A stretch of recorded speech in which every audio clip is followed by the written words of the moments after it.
Okay, and with that, we welcome everybody in the room and on Zoom to Phoenixville Public Library. I'm Mark Pinto, the Adult Services Director here.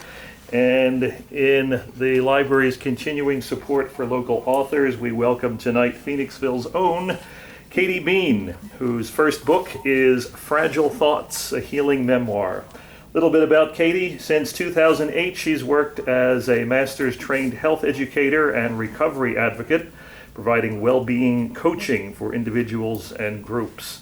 In 2017, she became a trauma-informed yoga teacher, then felt called to share her experiences to empower others to heal. Tonight, Katie will share the story of how her book came to be and guide everyone in some healing activities. So please, everyone, welcome Katie Bean. No, thank you so much, Mark, for having me, and everyone for coming. This is kind of surreal. Mark was just saying that the book is here in the library if anyone wants to read it through the library as well, and he said it's checked out right now, and I'm like, wow, that's amazing. So it's really surreal as someone who loves to read, who loves to write, to have finally had this dream of publishing a book and then actually being able to have other people read it. It's wild. It's pretty wild.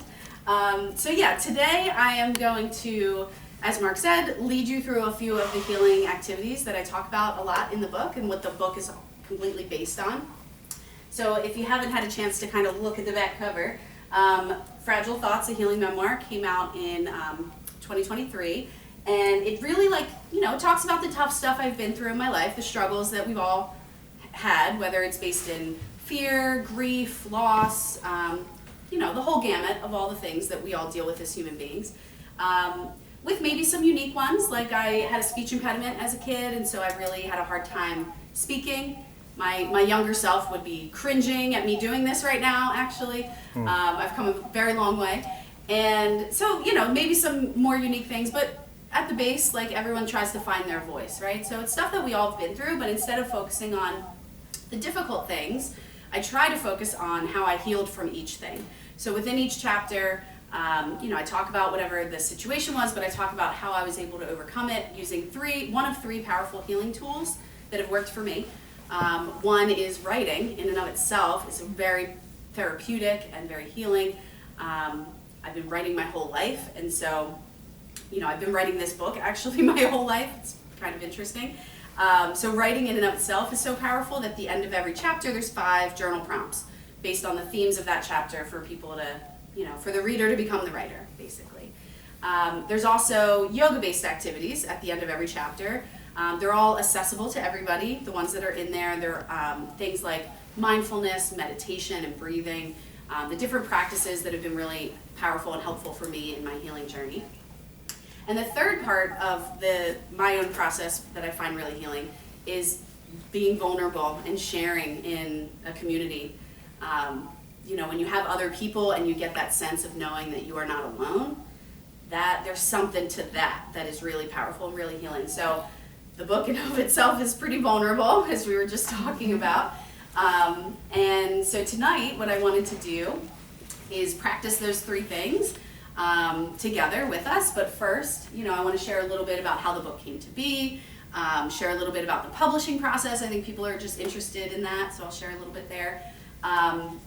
And we'll do some breathing, we'll do a little meditation visualization, and then we'll journal for a few moments, and then share if you're willing here in this community that we have here. And if Deb is online and wants to share, we'd welcome that too. So that's the plan. Does that sound like a good plan? Okay, cool. So actually what I wanted to start with is breathing, because I think starting anything with some deep breaths is always a good idea. I work at Ursinus College, and that's how I start almost all of my sessions with students, is we take a couple of deep breaths and it really gets us focused. So wherever you are in your chair, if you can try to have your feet flat on the floor, try to have a tall spine, just for a moment. Your hands can be on your lap or wherever's comfortable. And maybe you keep your eyes closed, open, maybe you have a gaze down towards the floor, whatever works for you, whatever feels safe and comfortable. And we'll start to take deeper and deeper breaths. So inhale through the nose, perhaps the deepest breath you've taken yet today. And then exhaling fully out the mouth. Let it go, let it relax. relax. We'll do this a few times. Inhale and exhale. Start to feel your shoulders relax, coming down. Inhale fully and exhale completely. And let's do one more breath where let's inhale for whatever length makes sense for you, as deep as you can. And then try to exhale for even longer than the inhale. Try to make that exhale empty your stomach, empty the belly, where the belly starts to even contract in on the exhale. And let's do that one or two more times so that our exhale is deeper than our inhale.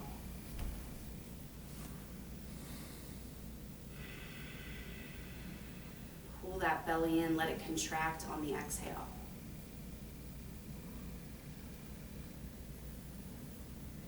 Let's do one last inhale and exhale together. Inhale fully and exhale completely. When you feel ready, you can open your eyes, maybe shrug your shoulders out, roll your neck around.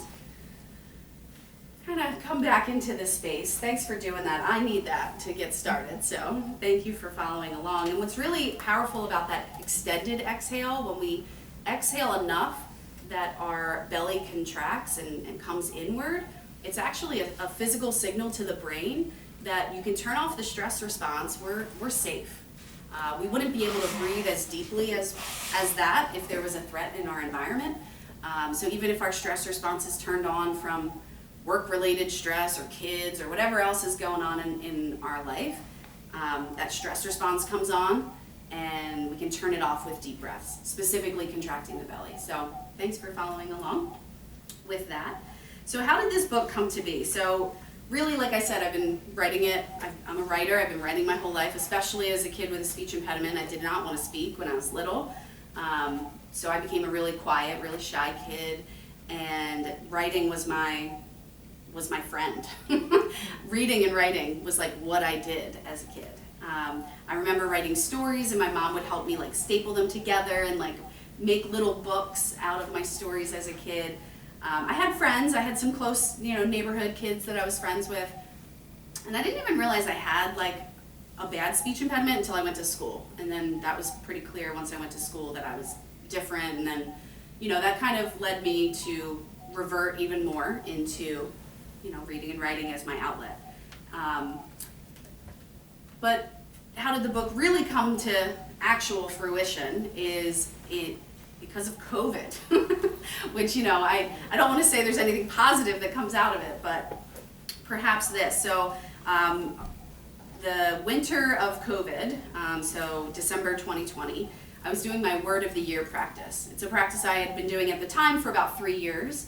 And it's a pretty intense, like, couple hours of journaling, and I actually got the original prompts from Rachel Braffin, who has a podcast called Conversations from the Heart. Great podcast, highly recommend. And, she has, it's like a 2-hour podcast where she asks all these questions, and I would write them down and pause the podcast and write my answer. And it really helps you think about what happened in the previous year, how you can let go of what you need to let go of, what do you want to bring with you, setting goals for the next year. And when you do all of this work, then you like whittle it down and you come up with a theme and then a one word to kind of guide you through the next year. So maybe not surprisingly, healing was my word of 2021. And almost as if I manifested it, 2 days after that, maybe 3, January 3rd or something like that, my yoga teacher at Nectar Yoga Studio here in Phoenixville called me and said, I really want to engage our community online, because we have to be online right now.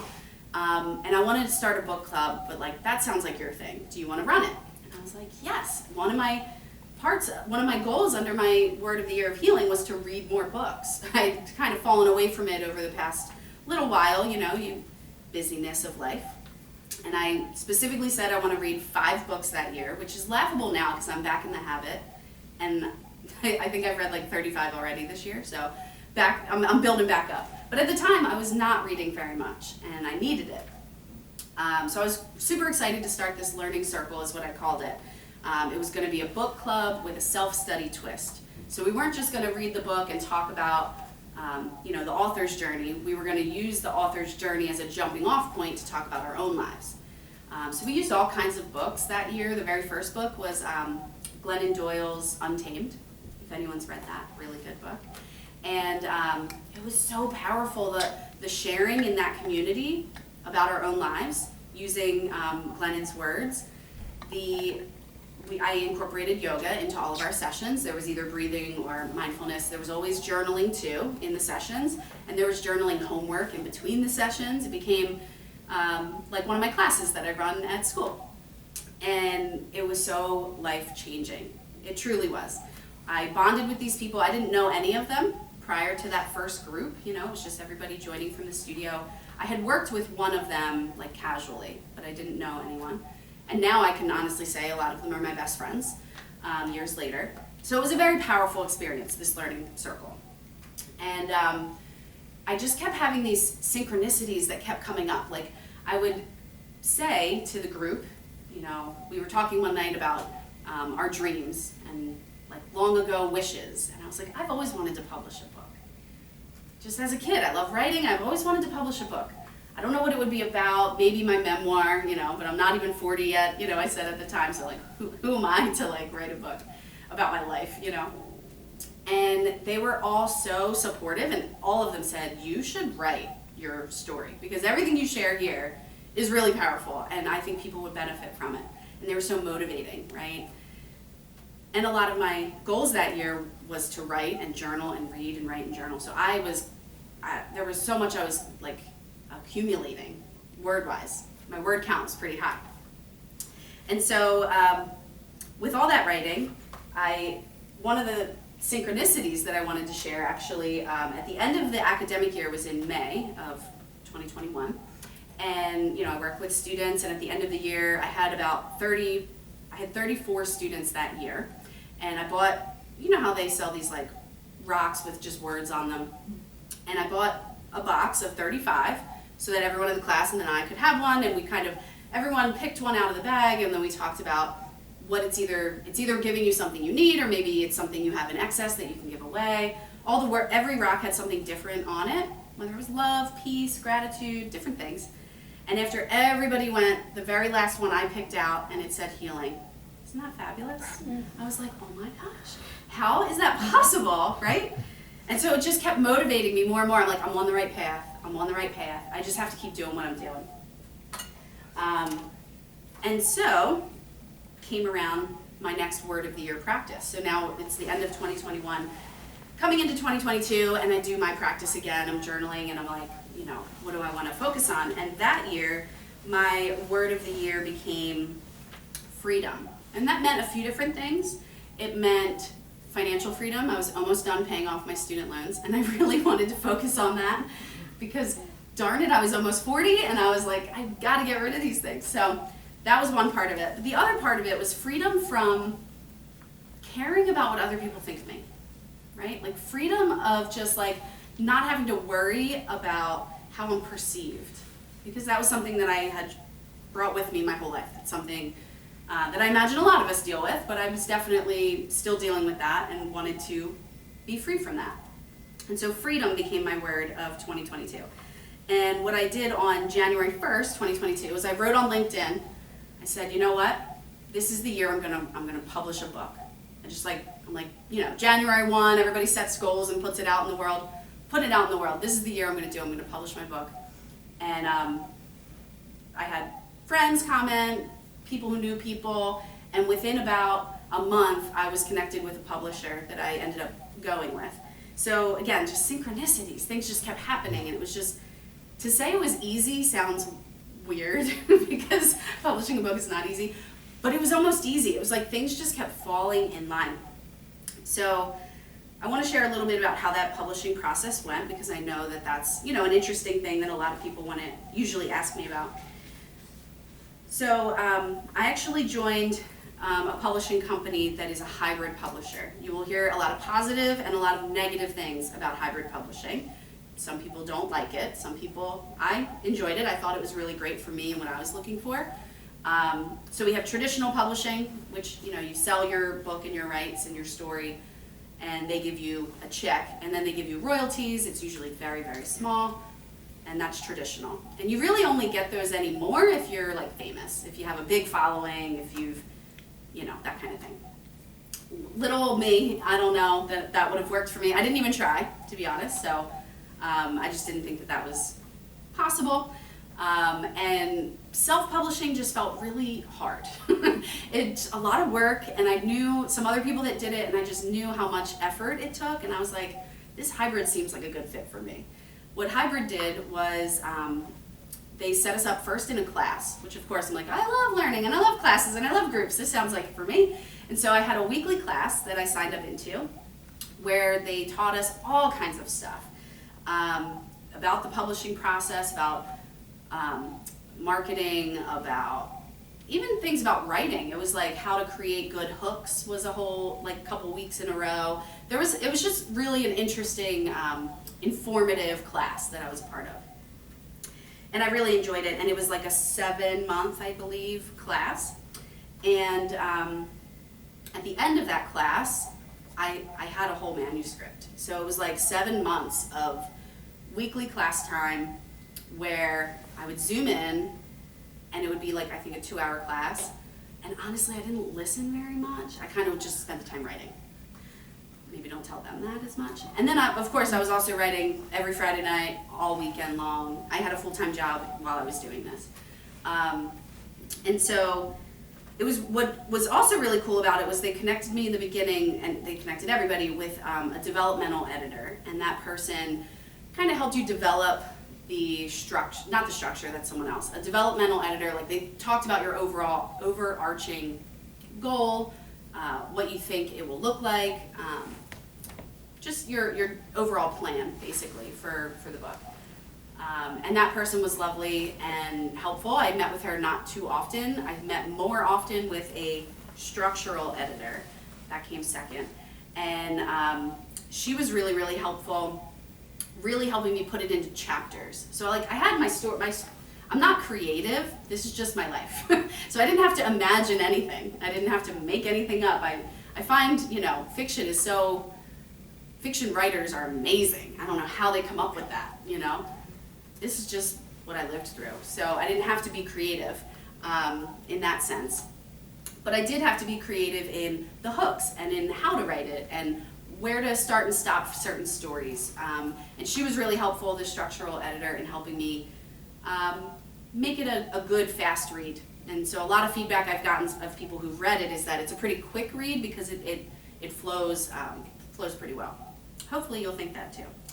And then I had a revisions editor that they connected me with, and that person was really looking at like sentence structure and helping me like make sure it was clean throughout, not using too many of the same words and things like this. And lastly, the copy editor. I thought the copy editor was the only thing that existed when I went into this process. I thought that was the editing. No, that was the very last thing. And you basically give them your entire book, and they're looking for punctuation and things like that. So that was kind of the final person in terms of editors. They also gave me a cover designer. How beautiful is this cover, right? So I did not do this. This was, her name was Leanne, and I'm sorry, I forget her last name. And have you ever heard of kintsugi? It looks like kintsugi. You could see it, you could tell. That was the whole plan. So I have a quote at the end of the book where I talk about how I feel like kintsugi, which for those that don't know is the Japanese art of breaking ceramics and putting them back together with gold. And that's how I feel as a human being. And so I was like, that's what I want it to look like. And then this is also a ripple of water, if you can see that. The other theme of the book is that our actions, our life story ripples out and impacts other people. So those two, all I had to do was tell her that those were the two like themes of the book. And she created this beautiful design. So that was amazing. Again, if I self-published, I would have never known how to make a cover. Or even who to call. How do you even find these people? They also gave me a marketing person who really helped me kind of figure out how to get the book out. And then the best part of it all was I was connected with other authors throughout the whole process. Their whole tagline as a publishing company is never write alone, and I think that that's really valid. Having other people to kind of throw ideas off of, or even just sit in the room quietly. I know at Ursinus they have where I work, they have the teaching and writing center just has like come together and write time. Like it'll just be, we'll all be in this room for 2 hours. Everyone come and bring what you're working on, and we'll all silently write together and say hi before we start. It's so powerful when you have other people help holding you accountable to that goal. So I spent the entire year of 2021 kind of writing it without an actual plan, kind of developing the plan towards the end. Said 2021 I'm doing this thing. Sorry, 2022 I'm doing this thing. And it came out in 2023. So by like publishing standards, that's like extremely fast. Just because, again, it was just everything just aligned, everything lined up for me. And I think because I'm meant to do this, and that might sound corny, but if you're a spiritual person like I am, I think this is part of my purpose, is to write this book and get it out to as many people as possible. So that's kind of where the whole book came from. What I'd love to do next is do a brief little guided meditation, and then a journal prompt for us all to kind of journal, and then we can share, talk about it, and of course answer questions, and we can talk further from there. Does that sound good? Okay. So as we come into this meditation, what I'm going to use is, it's called the 4 Soul Questions. You might have heard of that before. Deepak Chopra actually made it fairly popular, and so that's what I'm going to kind of guide us through. It'll be about 5 minutes. So try to get comfy in your seat again, maybe your feet on the floor, maybe that tall spine, whatever's comfortable. Your hands can be on your lap. And come back to that breath. We were already doing some deep breathing earlier, and so come back to that. Try to take some deep inhales and exhales. Again, maybe you close your eyes if that's comfortable. And just try to relax. Try to let your mind wander. In this meditation, it's okay to think. A lot of times when we meditate, we want to clear the mind. In this meditation, we want to bring the thoughts forward. And so just listening to the sound of my voice, listening to the sound of your own breath, and allow whatever comes to mind to come to mind. I'll be repeating a few questions. You can repeat the questions in your mind, or you can just see what shows up in response. And there's no right or wrong, just allow it to be. The first question is, who am I?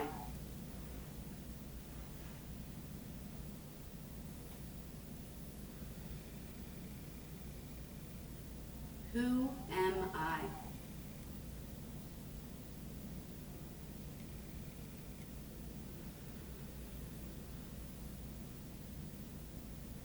Who am I?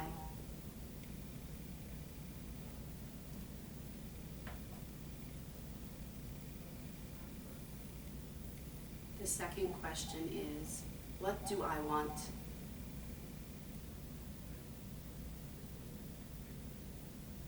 What do I want?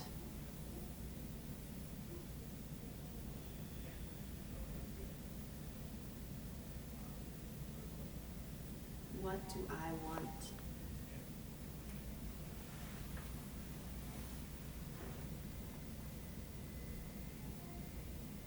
The third question is, what am I grateful for?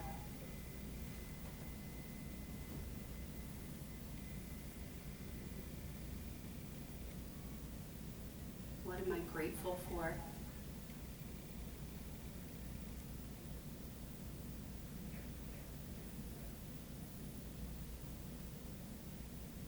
What am I grateful for?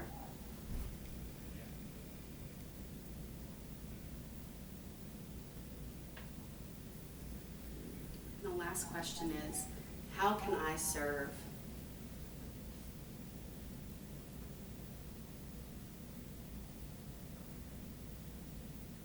How can I serve?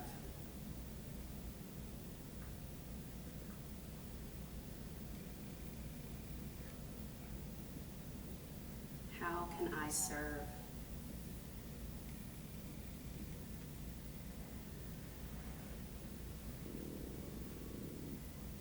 Take a few more deep breaths, allowing whatever came up to your mind to be there with these 4 soul questions. Who am I? What do I want? What am I grateful for? And how can I serve?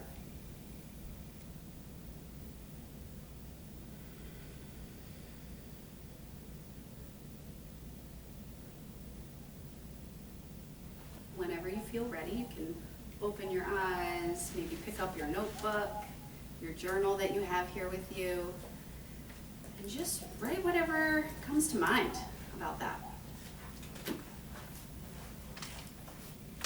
And we'll just spend maybe 5 minutes or so and just writing whatever comes up.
We'll have about 1 more minute left.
Hardest part is always asking people to stop writing. So keep writing if you want to keep writing, but I do want to maybe start chatting as well. But please feel free to keep writing at any time, of course.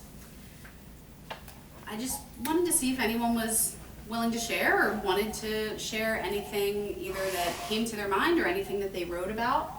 And if you do share, I just ask that you also share your name when you do share, when and if.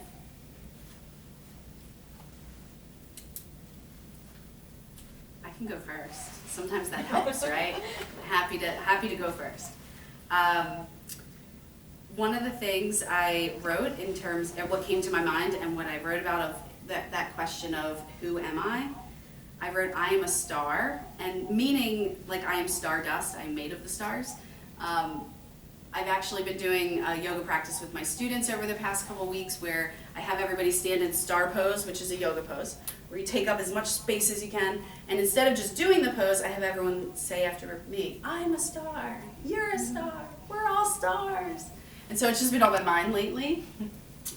So that's honestly what I wrote, and what came to my mind is that I wrote, I'm a star, I am made of stardust, and then I wrote my, excuse me, my affirmation that I say all the time. I have a positive affirmation I try to remind myself that I also got from yoga, which is I am happy, I am healthy, I am holy. It's the mind, the body, and the spirit, like as one, and so that's one that I repeat often in my mind. And so that was another kind of answer to the question, who am I? I'm happy, I'm healthy, I'm holy. Anyone else want to share? And if you don't want to, that's okay too. No pressure, no worries. Awesome, thank you so much. Are we recording or streaming? Oh, that's a great point. We are recording this, so keep that in mind. If you want to or don't want to share, that's totally fine. Thank you for mentioning that. That's a really important point. Yes. I don't know, would you still like to share? Yeah. Okay, great. Your face is not on camera. I'm glad I can know that. My Good. name is Aubrey, and I wrote a few things down, but I guess something that you said that I was thinking about having gratitude for hard things and hardships that we go through, and how often, you know, we're looking for that silver lining. And there's this quote that I really like that I don't remember all of, but it's basically like something like, for a minute there I almost thanked the ocean for teaching me how to swim. I like that. Yeah, so just thinking about that. Yeah, and we don't usually find gratitude until like well after we've learned the lesson from the crappy situation that we dealt with. That is a lot of what this book is about. It is like being able to look back on tough stuff, but with enough room that I felt I could write about it, you know? Yeah, I think that's a wonderful quote too, thanking the ocean for teaching you how to swim. I like that. Thanks for sharing.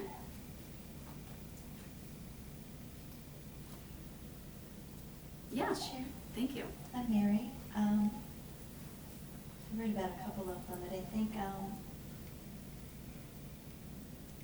for, again, what I'm grateful for, it's similar. I'm grateful for the opportunities that the things I've gone through in life have made me stronger, Yeah, have for made sure. me, I think, more caring, Mhm. more empathetic. For sure.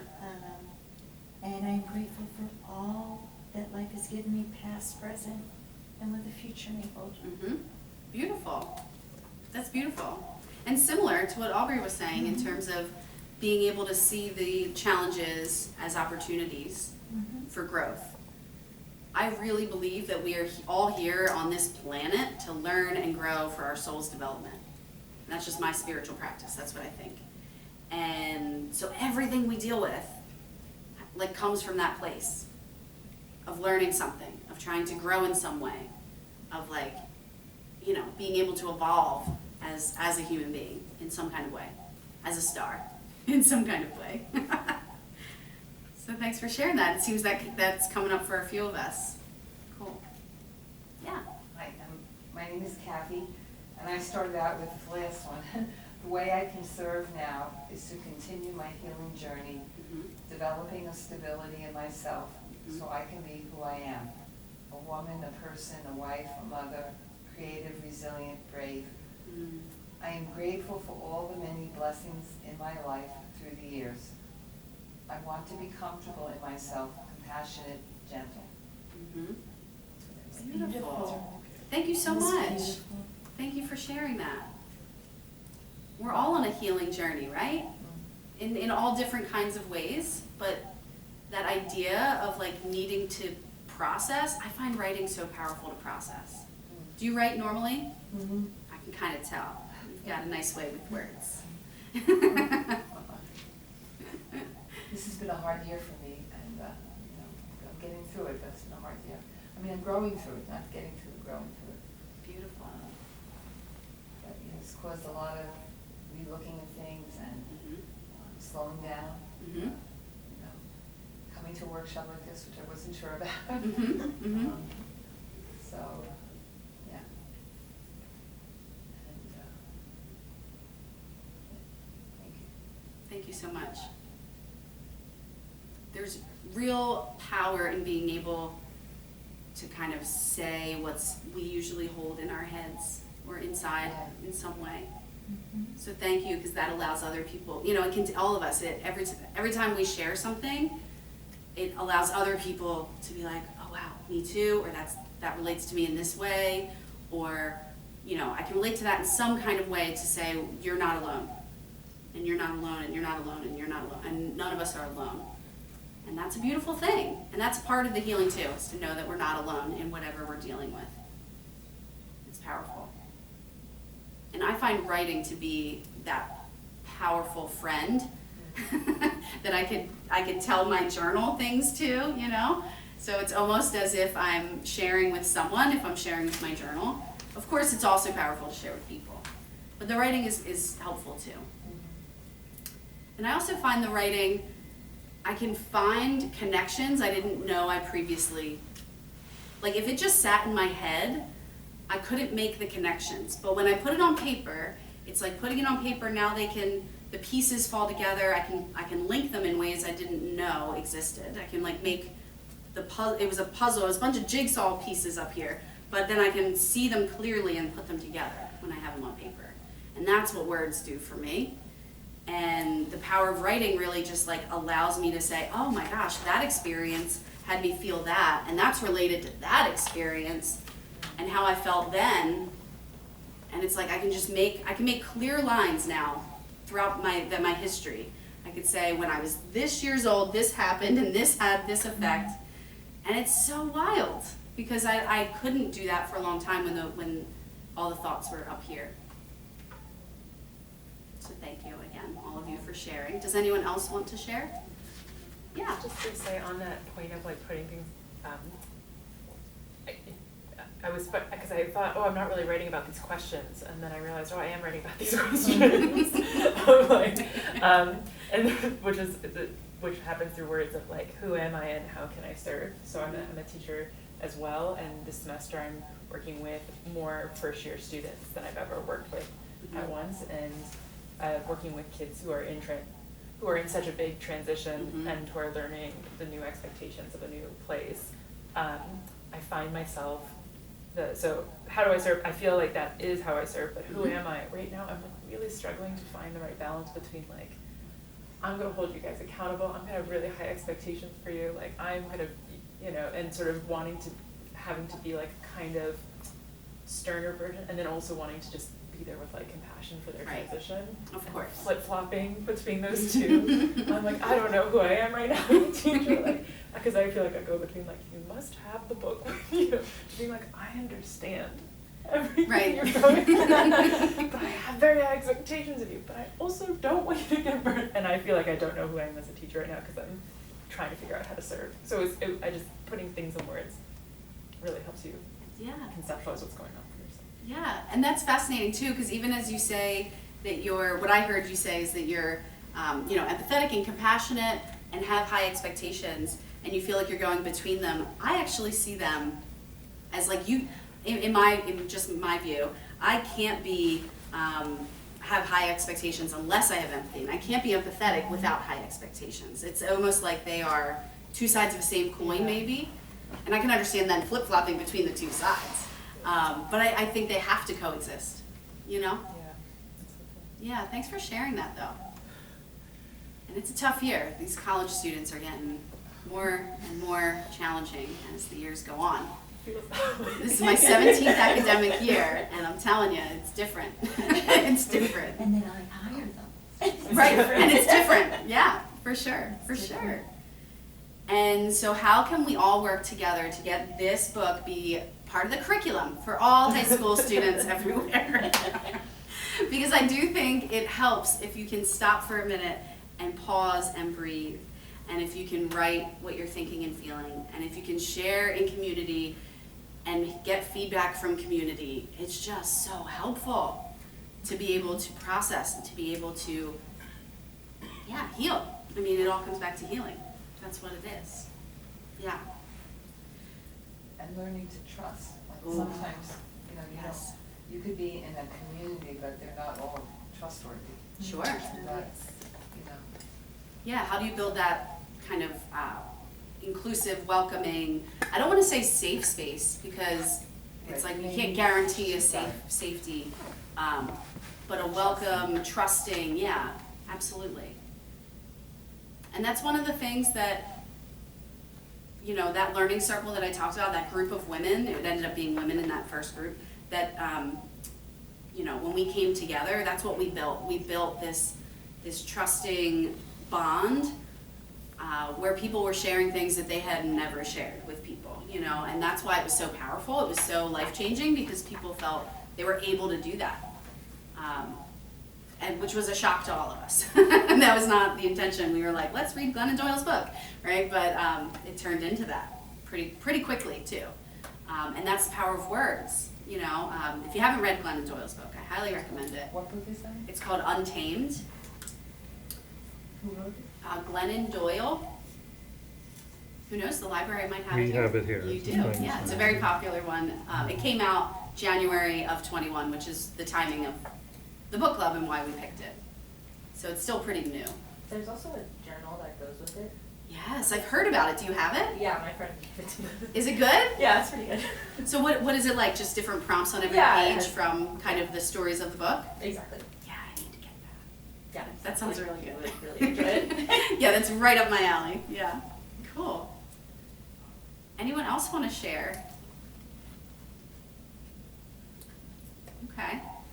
Well, I would love to kind of move into like Q&A because I know this sharing is different from Q&A, and so I kind of want to separate those two. As I shared about the book, as I shared about the publishing process, I think that's part of what is interesting to some people. Or maybe you want to hear more about just anything. And so I left enough space where I wasn't taking up the whole time with my plan. I wanted to just, kind of Q&A it for a little bit. So any questions? Can you read a little something from the book? Oh, can I read a little something? Okay. Well, jeez. Which part? Oh, jeez. That's hard. It is very hard. Do you happen to, Yeah. is there a section specifically on when you talked about the freedom piece, about, that you had always been stifled with the feeling of, I forget what you, I don't want to Yeah. quote you, but Yeah. that you needed freedom from, worrying about people's. How that. people perceive me Yes. in particular. I'm always where I want to appear a certain way, Yes, right? so That's my one of my struggles. Is that in the book? It is, but it's probably I don't know where I would find it. I think it would be easier to just read a beginning of a chapter. I'm trying to think about where that would be, and I feel like it would just start off very. I don't know. I don't know what to do. Mary, you've read it. What do you think? I don't know. Sorry, I didn't mean to put you on. No, it's okay. I think I'm just looking to see the starting of. How about the start of either the first chapter, which See, I is thought that- simple. I think it sets the stage. It sets the stage. Okay. Of kind of, because you talked about your word. Oh, of right. the year and things like that. Yeah. So I actually kind of told the story of the author's note. Yeah. Because that's so- kind of how the book came to be. So that's So- the word of the year and how that happened. Or I also Um, thought, Mm-hmm. early on, I don't remember which chapter, but Yeah. when you talked about your speech. Speech impediment. And what struck me, because I did something not with speech, but with reading, Mm. when you were to leave the classroom Mhm. and go out to the trailers. Mhm. And Okay. I think that that sets the stage for children so young. Yes. To feel like they're not part of something. Right, that they're separate, that they're So different. I- Okay. I will start there, and I'll just read like a page or two, like some, not too long.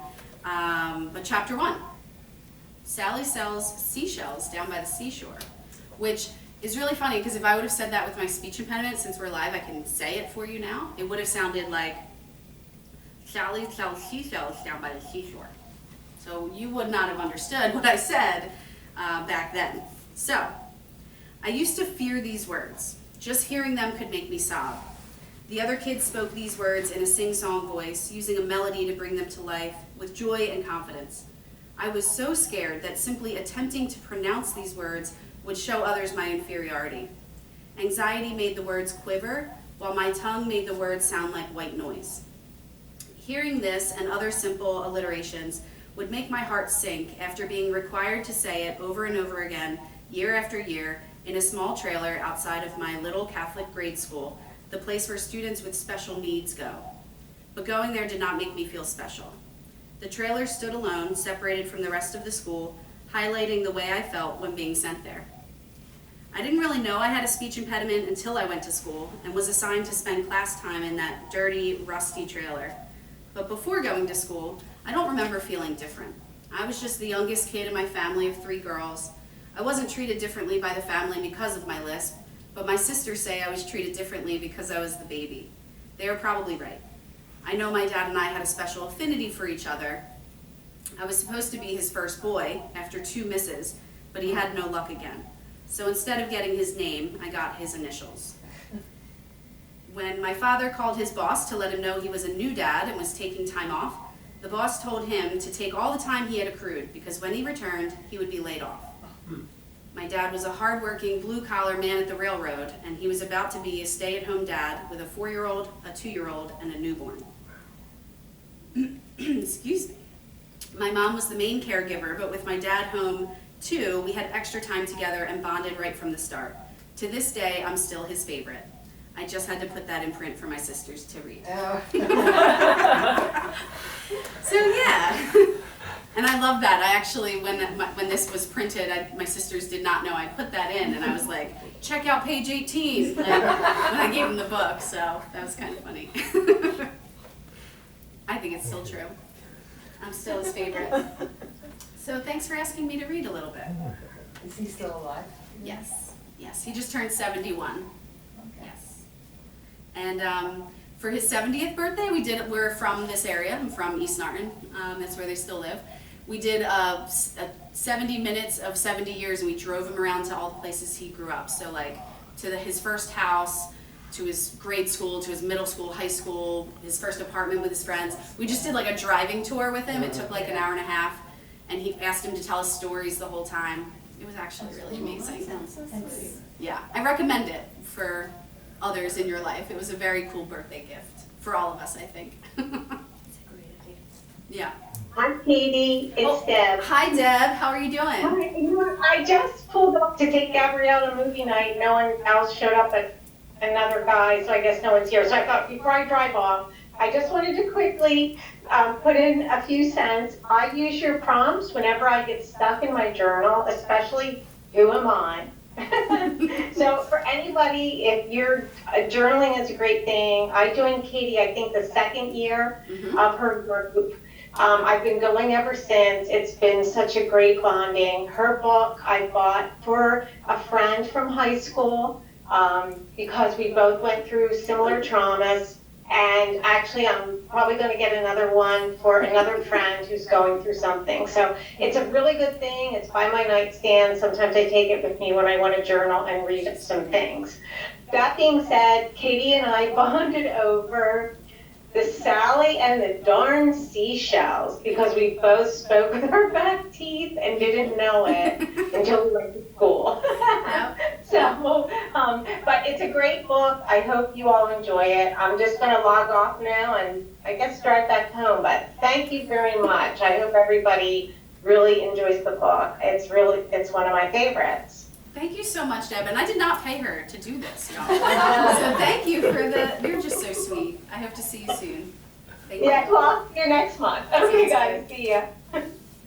That's adorable. So the learning circle is still going on. So Deb mentioned that she's joined in like the second year, so I'm still doing it. I feel like I don't want to stop because it's been different people every time. It's evolved. We did one whole semester of fiction, and that was really cool. We do focus mainly on a lot of memoir because it's just you can learn so much from people's stories. But we did a whole semester, like I said, all fiction, and that was cool. But this semester, we're returning back to some of the classics. So in case you're interested, October's Learning Circle will be on the 4 Agreements. Has anyone ever read the 4 Agreements? By Don Miguel Ruiz. Real thin book, you can read it pretty quickly, and it's powerful. It's got really good insights. What is the Learning Circle? Thank you, yeah, thank you for reminding me. Yeah, so it's a book club. We meet online on Zoom. It's on Tuesday nights from 7:45 to 9 p.m. And it's usually the second and fourth, or first and second. First and third, Tuesdays of every month.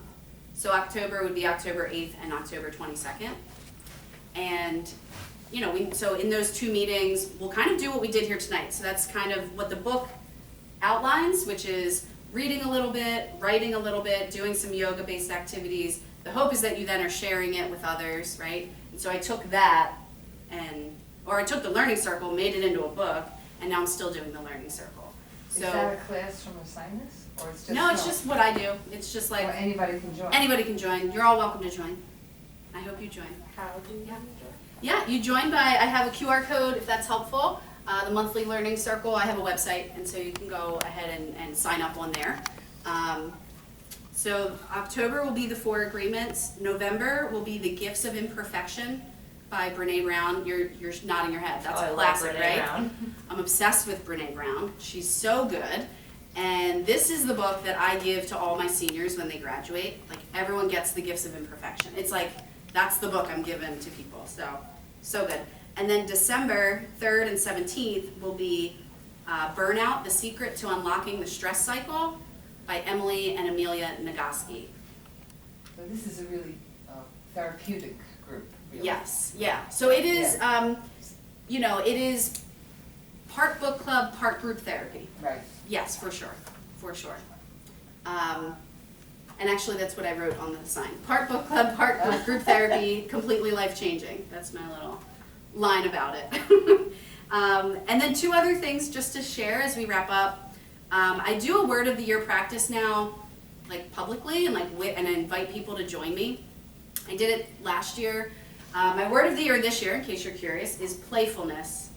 And I'm trying to bring playfulness back in. So I made my own rock this year. I painted a little gnome guy.